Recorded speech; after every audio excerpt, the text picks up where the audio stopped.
And this lecture this afternoon is part of our Fordham-NYPL lecture series in Jewish Studies, and it is part of a program we partner with New York Public Library, bringing fellows, scholars at different stages in their careers to do research on Jewish topics in the Dorot Jewish Division at the New York Public Library, and then share their findings, their work with us. So this is, I think, our third event or fourth in the New York Public Library lecture series this year. We have one more coming up on May 2nd, and that will be an evening event.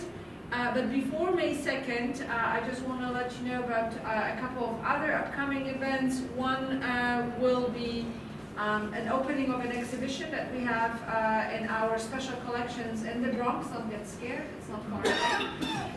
It's easy to get to from Grand Central, certainly, just 20 minutes by train. But it's a Haggadah and History exhibition, and we will be showcasing our collection of Haggadot and looking at how it responds to historical events. So we have some very nice and interesting pieces that I'm sure you haven't seen. One of our most recent acquisition is a Haggadah in Braille, for instance. So there's some that are in Swedish. You probably haven't seen a Swedish Haggadah, but we have some or Amharic Haggadah. We have some quite interesting samples. So that's next week. It opens on Tuesday the 16th with presentations between 1 and 2, but the exhibition will run through the end of May, and we'll have also an evening event later on after Passover. And then on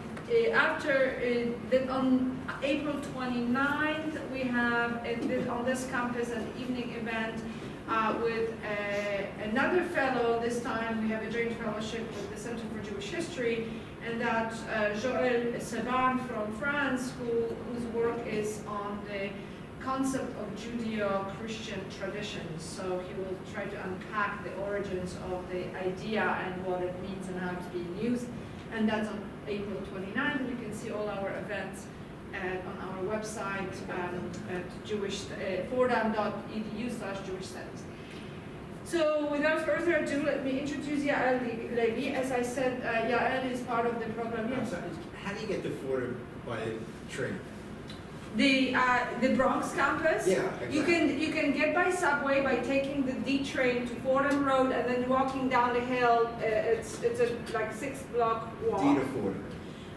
Or you can hop on the Metro North train from Grand Central, and it's sometimes only 2 stops, sometimes it's 3 stops, depends whether it runs local or express. So it's very easy to get to.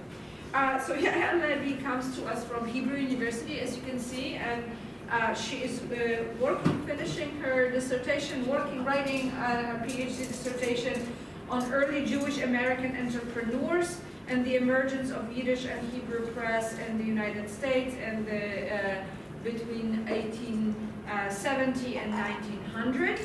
And her project examines the beginning of Hebrew script press, so both in Yiddish and in Hebrew, in the United States, focusing on its material, cultural, social, economic, and political aspects. Among the questions that Yael examines is a meeting point of 2 dominant features of modernization: the transatlantic migration from Europe to the New World America, and the rise of the press as mass media in a larger context of both American Jewish culture. So without further ado, I want to cede the floor to Yael. Good afternoon. And you will want to chart. Oh. It's pretty good, but Okay. yeah, but Can I stand here? yeah. Okay. Good afternoon. It's an honor to stand here today. So I would like to thank Dr. Michael Taylor. No. No. And yours. So should I? whether you can just speak. Maybe if you move a little closer. Yeah. Can you hear me now? So I guess you have to stand here and speak. Yeah. Unfortunately. So now you can hear me? No? Barely. Now? Yes. Okay, but now you can't see me, so I have to choose. So I would like to thank Dr. Michael Taylor and also Dr. Caroline Brumhead from the New York Public Library for this fellowship and this opportunity. As I will shortly present, the 19th century Yiddish microfilm collection in the Dorot Jewish Division is crucial for my research.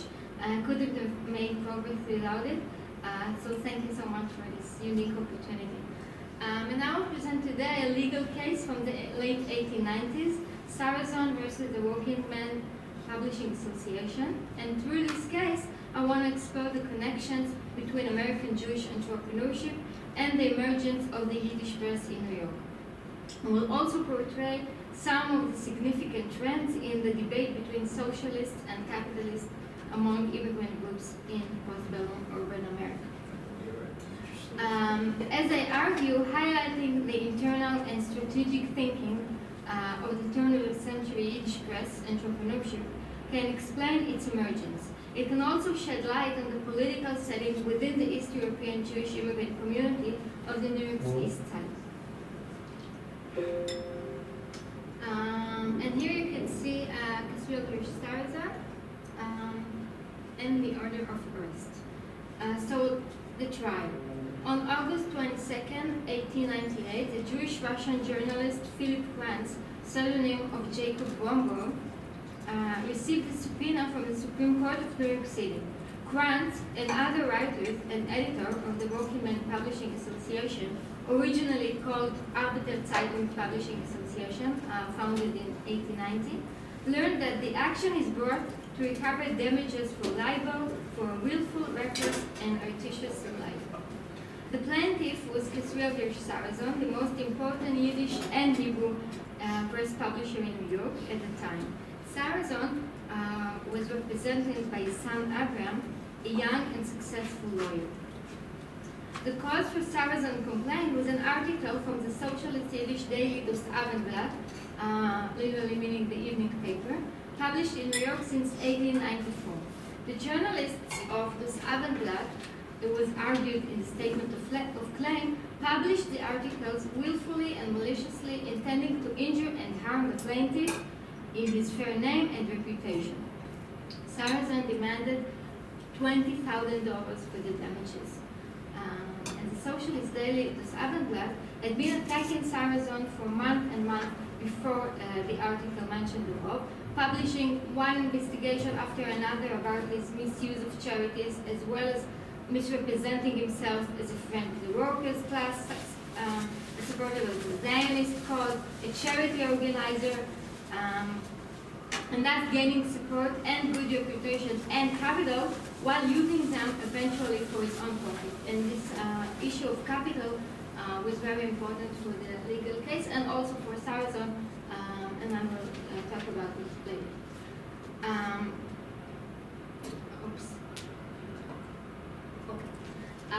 The title reads in Yiddish, you can see it in the bottom.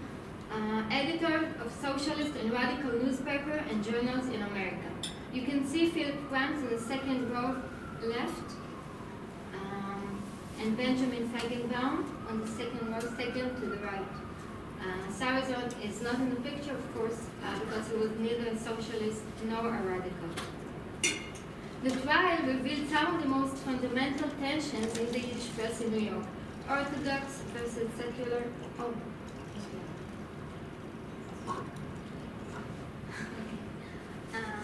Yes, so this is Krantz and this is Feigenbaum. Orthodox versus secular, capitalism versus socialism, a well-based newspaper. Sarazon was by then active in the Yiddish press for over 20 years, versus a relatively new newspaper. This Abendblatt was founded in 1894. a family business versus a workers' organization, and all of these tensions presented themselves openly.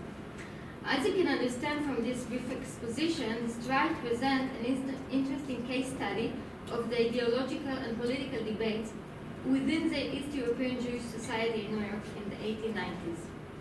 Understanding these debates and their economic and cultural underpinnings can be very beneficial when portraying the emergence of the Yiddish press in New York through the last third of the 19th century. But before we go into the trial itself, let's take a closer look at Sarazon, a truly unique entrepreneur and perhaps the first Jewish media mogul in the United States.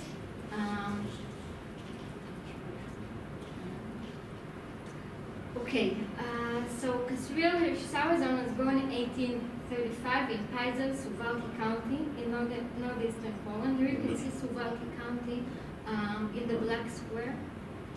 This is Suwałki. Very close to the Prussian border. And this is the synagogue courtyard of Suwałki. The picture was taken in 1879. Sarazon's brother-in-law, Mordechai Yalomstein, escaped to America in 1861, and he wrote back to Sarazon, recommending him to immigrate to America and to found a printing business. Excuse me? Sarazon, Which part of Poland? Was that part of Russia or Prussia or the Habsburg? no, it was then Congress Poland at the time. But it was, yeah. Russia. Yeah. So Sarazon did come to America in 1866, but he returned to Europe, and in 1871 he settled in New York, this time with his family, and that's also an important point, which I will discuss later. And he opened a small printing house. Sarazon's Kasriel Tzvi, his wife Basha, his son Ezekiel, and Abraham, his daughter Rebecca, his son-in-law Leon Tomaiki, and his brother-in-law Yalomstein would later become prominent figures in the Yiddish and Hebrew press in America. The fact that Sarazon and Yalomstein came from Suwałki is telling in this context. The Jewish community of Suwałki was quite small and in 1862 numbered less than 10,000 people. However, despite its marginality, in Suwałki there was a Hebrew printer as early as 1862, and Sarazon himself ran there a small printing business. Yalomstein was a typesetter at his uncle Abeli Markeson's in Suwałki, and here you can see a cover of a book which was printed in Suwałki in 1862, it says here, in Markeson's printing house. And here it says Suwałki. Suwałki Jews were also among the first East European Jews to immigrate to America before the great immigration waves of the 1880s. Like many other communities from East European towns, Suwałki natives remained attached to their old communities after settling in New York. They were connected to each other through Landsmannschaften, synagogues, and various charity societies. So, for example, when in May 1871, the cellar from which Sarazon operated his printing house was getting too small for his growing business, he moved to East Broadway on the second floor under the Suwałki Community Synagogue. And that way he was able to use existing resources. This family and community ties were crucial for a Jewish entrepreneur, and for every entrepreneur actually of that time.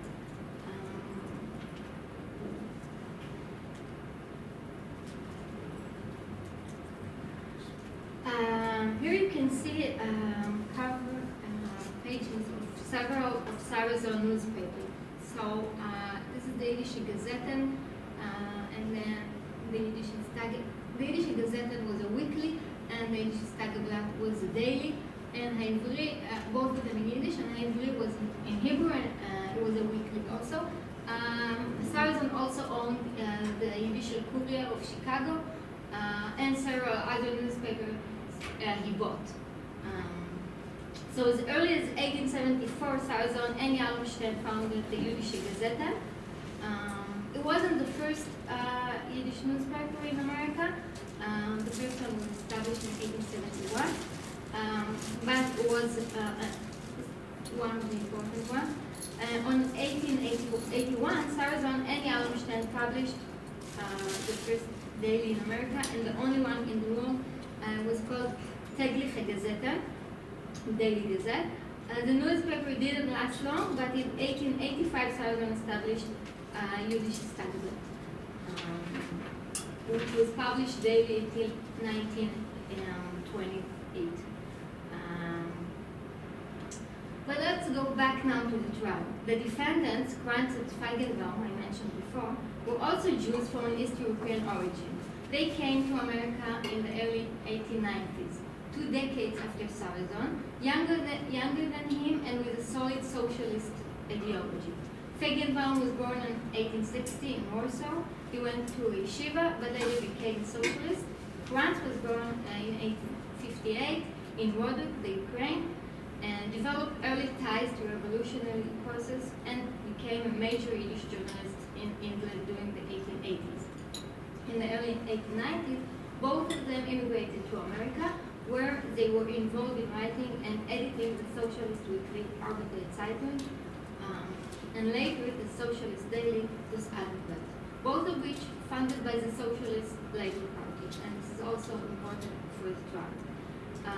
The decision to establish a competing Yiddish daily was strongly connected to the goal of educating the Jewish workers and teaching them socialist ideas and politics.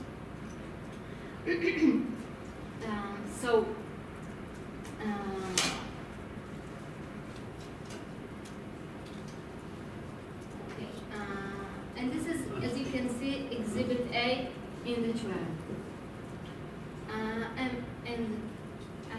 It's translated into English, but you can see here it's transliteration.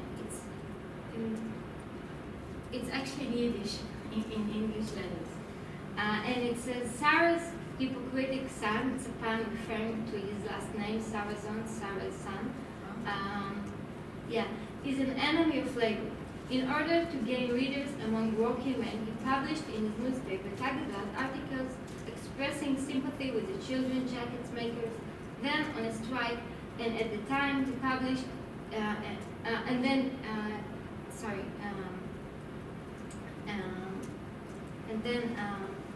he published in said paper advertisement of the very same manufacturer whom he denounced for their inhumanity, for help to take the place of the starving strikers. In response to these embarrassing claims and some other more embarrassing claims, Sarazon defended his good reputation mainly by accusing the Abendblatt editors of being radical socialists and anarchists, highlighting the difference between his loyalty to the United States and their dissent to win the court's favor. So he wasn't actually focusing on the facts, but rather on his opponent's character. And this is this Abendblatt cover page from the trial period. It says Sarazon massacred uns vor dem Gericht als Anarchisten. Sarazon informed the court on us as anarchists. So the defendants claim Sarazon writes in his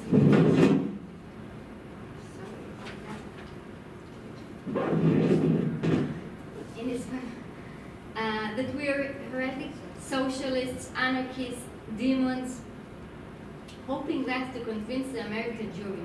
According to the journalists, Sarazon aimed to put socialism on trial and was hoping to gain support from American politicians. In his final address to the jury, Sarazon's lawyer, his son Abraham, accused the defendants of being socialists, anarchists, nihilists.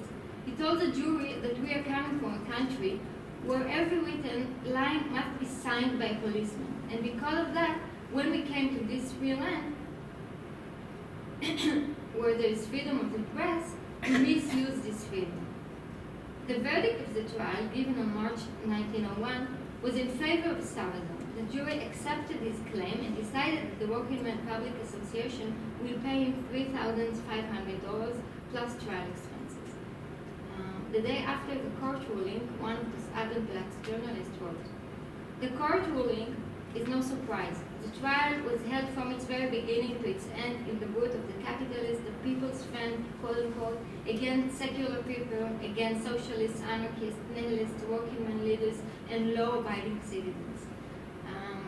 Each and every one of the readers knows too well how easy it can be to intimidate an American jury unless it is exceptionally composed of very intelligent and advanced people, with frightening words such as socialist, anarchist, nihilist, working leader, and above all, telling them we came from tyrant Russia, barely escaping to the free world, and that we became here so wild we just don't know what to do with the liberties given to us in this country, and we want to these liberties to ruin people and kill them. The fact that Sarazon was accusing the socialists of being Russian is counterintuitive. Indeed, he came with his family from a not so far region 3 decades earlier, and he surely didn't think any of his newspapers were misusing the very same freedom of the press. However, by using this argument, Sarazon was able to differentiate between himself, the good immigrant, and the socialist, the bad immigrant, a very useful differentiation in philosophy America. And Sarazon also chose a specific American institute, the Supreme Court, although the articles against him were published in Yiddish and didn't reach the English-reading audience. In doing so, he put himself in potential risk by creating a problematic reputation for himself within his readership. So why would he do that? Why did he do that? So first there was the damages created by the libel against him. Put it simply, he wanted the money, and he was quite sure he would get it. However, Sarazon perhaps also understood something else. It seems that Sarazon had a better understanding of the cultural translation that needed to be created for the American audience. He placed the trial within the lines of good citizens versus bad citizens, Americanized immigrants versus Russian newcomers, good bourgeoisie capitalists versus anarchists, thus declaring his alliance with American ideals and American values, and at the same time implying that his opponents are not as loyal to those values. The political battle within immigrants' communities and the internal tension between capitalism and socialism weren't unique to the Jewish minority. Other immigrant groups have also dealt with these issues. For them too, the press was a major public arena. So I want now to describe shortly a similar debate which was discussed in an American court at the same time, and through this discussion shed light on the historical and social context of these debates. And so here you can see Karol Kleska, an Italian socialist, anarchist activist, and journalist. And this case had to do with an ongoing debate between the Italian General Counsel in Philadelphia, Geraldo Naselli, and the Italian Socialist Weekly Il Popolo, People, which was published in Philadelphia between 1905 and 1906. Naselli was appointed as counsel in 1900, and the Weekly Il Popolo published a series of articles against him during 1905, accusing him of being corrupt and taking advantage of the poor Italian workers. After one of the publications, Naselli decided to sue the newspaper editor for libel and asked the court for $15,000 compensation. You can see the similarities between the two cases. During the last third of the 19th century and the beginning of the 20th century, the Italian press in America was the primary ideological and political platform. The chief editor of Il Popolo, Giovanni Di Silvestro, put it in his words that journalists must defend the weak, the unfortunate, and the oppressed. Focusing on workers and poor people were essential character of the Italian-American socialist press and resembled the Yiddish press in many ways. The debate between Italian socialists and capitalists also sometimes ended in court and were primarily connected to the working class struggles. The document you can see here, these are letters from Naselli or someone working with him to the State Department. and they're kept in the National Archives. After one of the articles in Il Popolo against Naselli, he wrote to the State Department a memo from 1905 saying, can the state prosecute for libel in this case, or must the defamed party bring suit? Does the state's attorney take action? So he wanted them to sue the newspaper for libel for him, representing him. Following this incident, Karl Treska wrote an article under the title, Count Naselli is Crazy. Treska presented two arguments which were parallel to the arguments of this Alpenblatt against Sarazan several years later. One was that the plaintiff presents himself as a workers' ally, but he is actually hurting them and taking advantage of their weakness. And the second argument was that the defendants haven't damaged the plaintiff's good reputation because he doesn't have one. Again, these arguments are identical to the Alpenblatt's editorial arguments in court. So the two cases were also similar in the result and afterwards.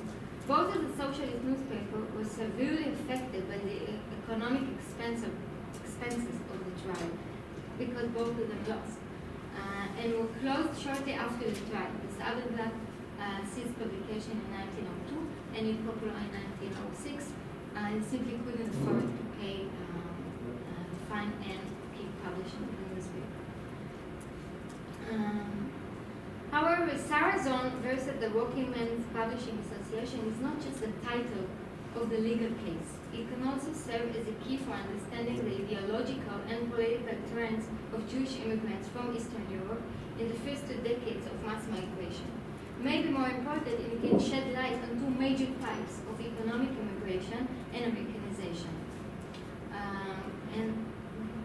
These types represent different aspects, or maybe the two sides of the same coin, of American capitalism in the 19th century, the workers and the entrepreneurs.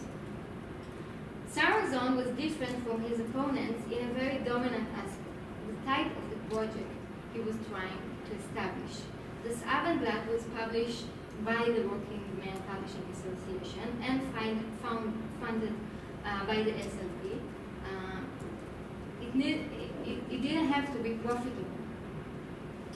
On the other side, Sarazon had a family business, not very different from other immigrant entrepreneurs in the late 19th century. It was a family business, ran and operated from his home at East Broadway for the first years, and his children were his typesetters and later became business partners. Ezekiel was a manager and an official partner of Sarazon and Son, and Abraham was his lawyer and represented him in court.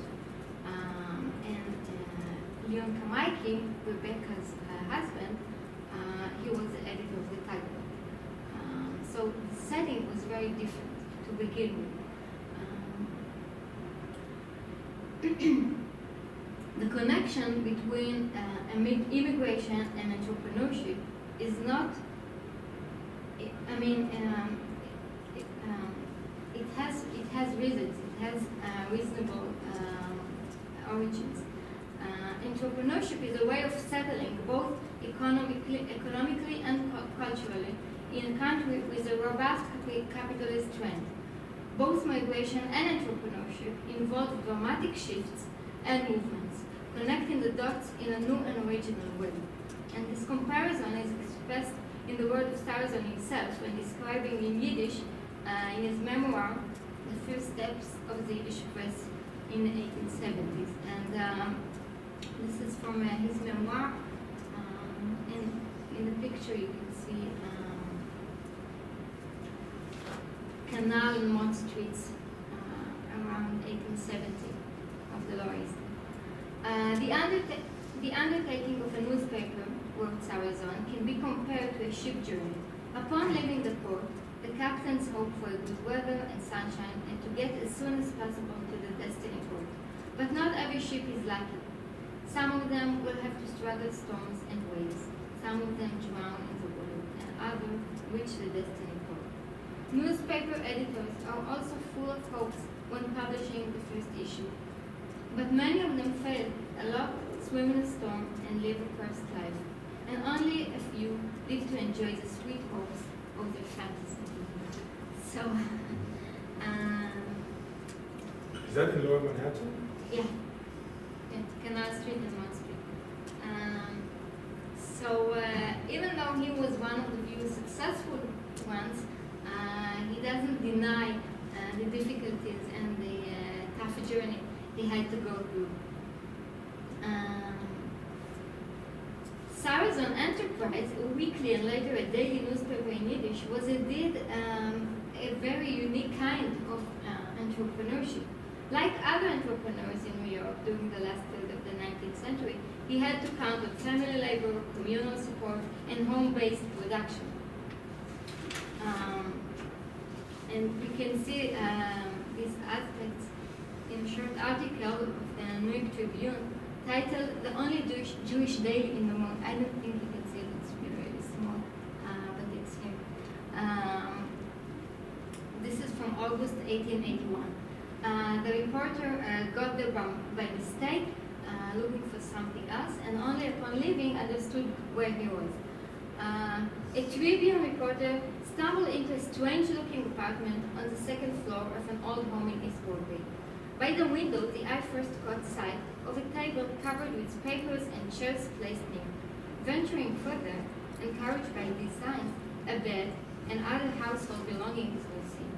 Thinking he had intruded, the reporter turned to go out, when he saw through the thin curtains that divided the rather large room a number of frames and typecases of which printers were busily engaged. So intent were they on their work that the entrance of the intruder didn't disturb them. But a small, shallow, active woman, with her hair dressed in a strange foreign fashion, quickly appeared, followed almost immediately by a young man with a foreign cast of countenance. Here is set up every day of the week except Saturday, the Daily Jewish Gazette, the only Jewish daily published in the world. The editor is Katrina Sarazon, a Polish Jew, and here he lives with his wife and son. And I think it's a very rare written description of newspaper desk of the 1880s. And this is a very famous picture, with Jacob Riss of a sweatshop, and I brought it here. This is from the garment industry, but I brought it here because it's exactly the same pattern. It's a private apartment, the main room divided into workspaces, equipment and materials spread around, workers in the work.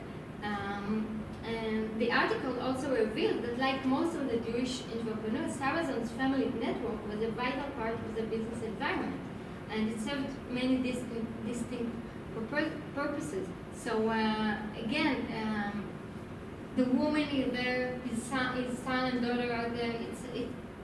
It's a family operation. But Sarazon's sweatshop was different from the many other later sweatshops in the Lower East Side. His product, his commodity, was a Jewish product. Because unlike a pair of pants, a tie, or a box of cigars, it couldn't have been produced and couldn't have been bought by non-Jews. Because Sarazon needed a typesetter who could read the Hebrew alphabet, either in Hebrew or in Yiddish, and he counted on Yiddish readers or speakers to buy his newspapers. So that made this project somewhat limited in the market, but also very unique. And that's a very original thought he had, the thought that you can make money out of a Yiddish newspaper.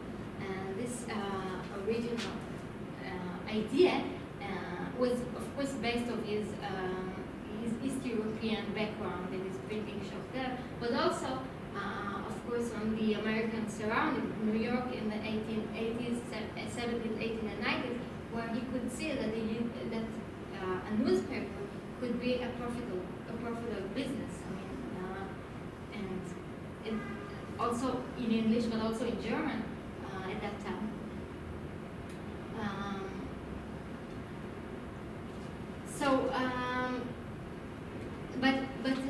again, like every entrepreneur, and especially an immigrant, Sarazon had to deal with a tough issue, which was capital. East European Jewish immigrants in the age of mass migration usually came to America with the average sum of $8, equivalent to $200 today. Not enough money to start a small business. For example, a sweatshop like this one would cost $50 to establish until you make the first profit. And when describing those early struggles in his memoir, Sarazon wrote, during the first 9 months of the Gazette, we had more partners than a Turkish pasha has women. The toughest struggle was with, better say without, capital. I was desperate more than once. Every week was a serious challenge. We didn't have our own letters, and we had to pay Mr. Topolovsky, a typesetter, to use his composition. So Sarazon mentions several difficulties. Lack of capital, of course, lack of material, and it means the Hebrew letters, the very material aspect, and a shortage of professional and skilled typesetters. These elements, very prosaic in the English and German press in New York during that period, were just not available for the first Hebrew publishers or Yiddish publishers. It was almost impossible to get them or pay for the cost. And no wonder he used his brother-in-law, who was a typesetter. I wonder if he had a dog. Sarazon have a dog too. Sorry. No, it's I'm sure he would have found something to give the dog to do. So here's a different example of the strategic thinking of Sarazon, using the family unit as a resource and getting over difficulties, not keeping the advantage of the small-scale business while developing the professional ability. And apparently he was successful. During the first 2 decades of the Yiddish press in America, it was in fact a one-man business, a market which was dominated almost by Sarazon alone. And he used to buy his competitors and maintaining his power and gain control over the market. This is an article from the Yiddish Gazette from 1896, and this is the original illustration for the newspaper. Sarazon wrote, 20 newspapers in Yiddish German are being published today around the world. 80% of all Jewish readers in America read regularly the Yiddish Tageblatt or the Yiddish Gazette. The desk in East Broadway is the only one. The desk in East Broadway is the only one in the Yiddish which owns a typesetting machine and the web perfecting press. The operator sits on a comfortable chair and claps with his finger on the button as if it was a writing machine or a piano. So Sarazon made his way from an immigrant to an American, from a small-scale entrepreneur to a successful publisher. And he did that in not such a long time. And here you can see it's the Yiddish Tageblatt building, and you can see the tet. It says Tageblatt. This is this program. And the other connection between the entrepreneurship and the legal case is, as I said, capital, because if you remember, the socialist editors were accusing him of misusing charity money for himself, and he was writing about the lack of capital, and so my assumption is that he was using this charity money for his newspaper, not for his own household or whatever, but as a capital for his new business to develop his business.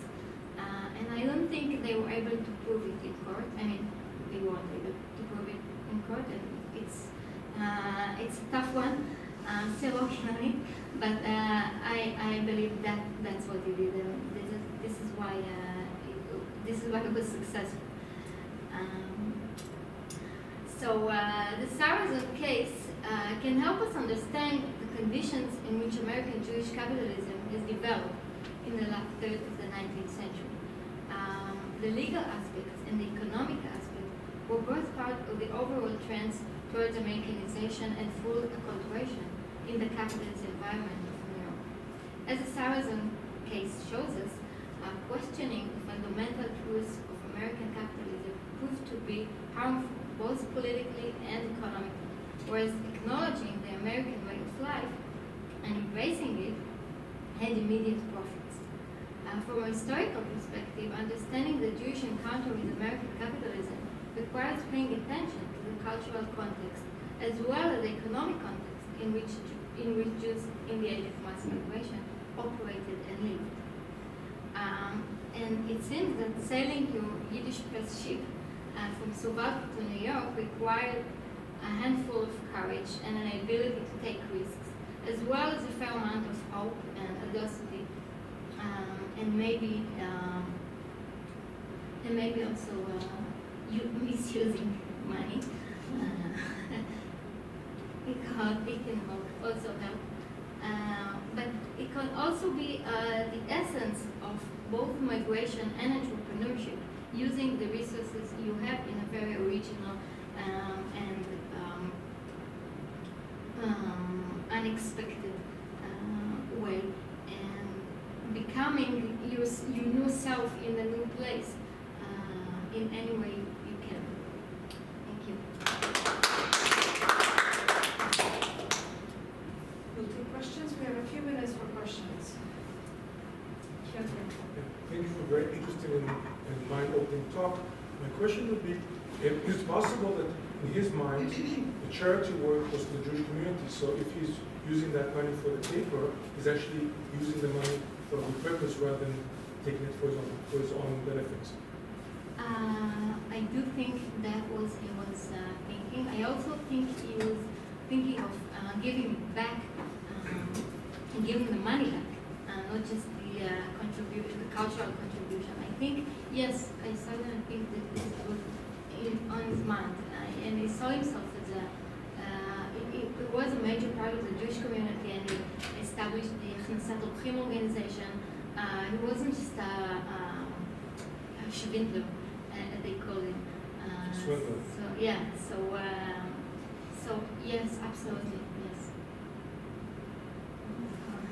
Thank you. This is really wonderful. I mean, this is totally revolutionary for the history of the Yiddish press in this period. I feel like everything that's been written has been written from the perspective of the socialists, and there's no sense of how American and enterprising people like Sarrazin are. It's really exciting. I know this is something you're still working on, so it may be that you don't have full answers yet, but I know there's a lot of accusations about him getting money from Tammany Hall in this period. Yeah. And other people also getting money from Tammany Hall in the creation of the early Yiddish press. And I'm wondering what you've done so far since last time we talked. Okay, so the way I see it now is that the connections between the Tammany and the Yiddish press it began in the 1870s. I mean, from the beginning, Right. with the Yiddish Zeitung with Buchmann.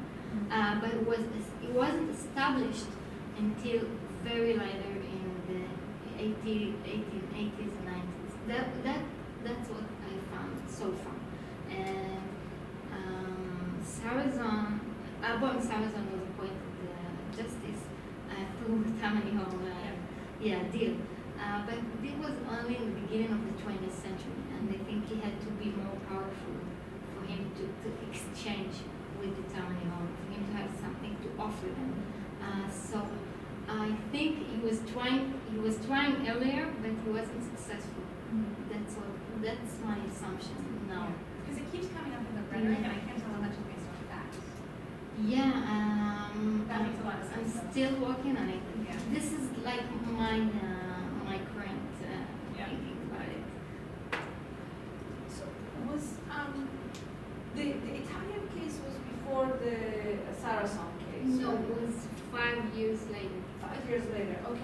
Do you think that the Italians knew the results of the, and therefore they were looking at the arguments and how the court case ended, and therefore they were then applying that? That's sort of one question. And the other question I have, whether whether that trial or even the Italian trial, whether there was any resonance in an Anglo-American press, the sort of mainstream English press, whether these now journalists are sort of reporting anything that deals with press about anybody and sort of journalistic navel gazing.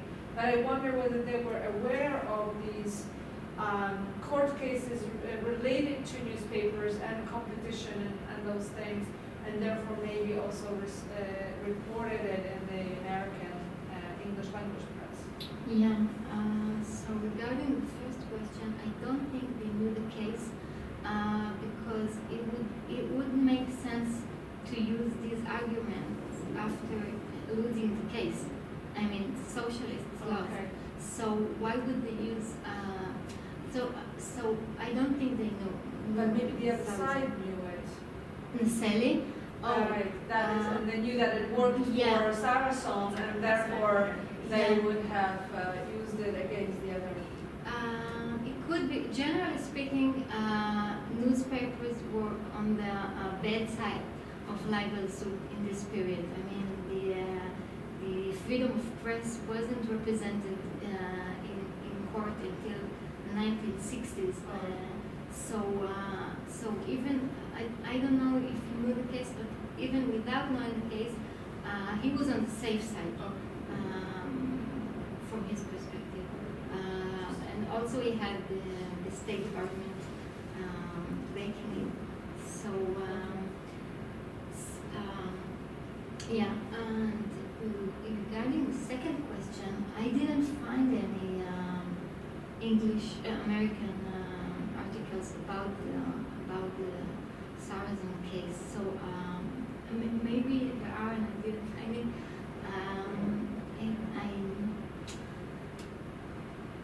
I don't think they wrote about it, but maybe I just didn't find anything. So I think it was for them less interesting, very marginal, and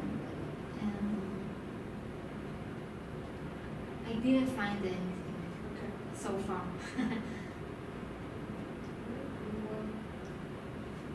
It reminded me of the case not recently, the Gawker case with Thiel. It was a man who Gawker outed as homosexual, and so in revenge he sued them and he got them out of business. So he went to it's Gawker v. Thiel. When was it? A few years ago, last week. Oh, okay. Maybe he knew this. Maybe. Let's interview him. He might give us $1 billion to research it. So I think the Sullivan case from the 1960, 62, Sullivan versus United States, that's the changing point for defending the freedom of press. So the First Amendment. Yeah, I mean it was there, the First Amendment, but no one was using it in court. So I think that's the changing point, and it's very interesting. I didn't know about this recent case. Thank you. Thank you. So please grab some food. I have even some containers, so if you want to take